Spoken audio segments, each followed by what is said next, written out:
ശബരിമലയിൽ ഭക്തരുടെ ഏറ്റവും പ്രിയപ്പെട്ട വഴിപാടുകളിൽ ഒന്നാണ് പുഷ്പാഭിഷേകം.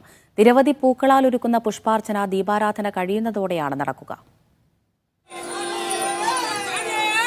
ശരണമന്ത്രങ്ങളാലും നറുനെയ്യന്റെ വാസനയാലും നിറഞ്ഞു നിൽക്കുന്ന ശബരീശ സന്നിധിയിൽ ഭസ്മാഭിഷേകവും കലശാഭിഷേകവും കളഭാഭിഷേകവും കഴിഞ്ഞു നിൽക്കുന്ന അഭിഷേകപ്രിയനായ അയ്യപ്പന് പൂക്കളാലൊരുക്കുന്ന അർച്ചനയാണ് പുഷ്പാഭിഷേകം.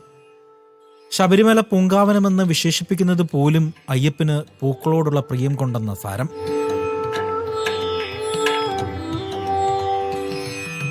ദീപാരാധന കഴിഞ്ഞ് 7 മണിയോടെ പുഷ്പാഭിഷേകം തുടങ്ങും. അത്താഴ പൂജയ്ക്ക് തൊട്ട് മുൻപ് വരെ അഭിഷേകം തുടരും. അയ്യപ്പന് പൂക്കൾ അർപ്പിക്കുന്നതിലൂടെ ആഗ്രഹ സാഫല്യം ഉണ്ടാകുമെന്നാണ് ഭക്തരുടെ വിശ്വാസം. 300 മുതൽ 400 കിലോ പുഷ്പങ്ങൾ വരെ ഈ ഒരു സമയത്ത് ഇപ്പം വേണം. പിന്നെ പീക്ക് ടൈം ആകുമ്പോൾ അതിൻ്റെ അളവ് കൂടും. നമ്മളിപ്പോൾ മെയിനായിട്ടും ദിണ്ടുകൽ, തോവാള ഈ 2 സ്ഥലത്തുനിന്നും പുഷ്പങ്ങൾ എത്തിക്കുന്നുണ്ട്. അവൈലബിലിറ്റി അനുസരിച്ച് 2 സ്ഥലത്തുനിന്നും മാറി മാറി എടുക്കും. മുല്ല, ചെത്തി, ജമന്തി, തുളസി, താമര അങ്ങനെയുള്ള പുഷ്പങ്ങളാണ് ഉപയോഗിക്കുന്നത്. അരളി ഇപ്പം കംപ്ലീറ്റ് ആയിട്ട് ഒഴിവാക്കിയിട്ടുണ്ട്. 12,500 രൂപയാണ് വഴിപാട് നിരക്ക്. മണ്ഡലകാലത്തിന് പുറമെ മാസപൂജയ്ക്കും പുഷ്പാഭിഷേകമുണ്ടാകും. ശരത് ലാലിനൊപ്പം അജി കുഞ്ഞമ്മോൻ, മീഡിയ 1 സന്നിധാനം.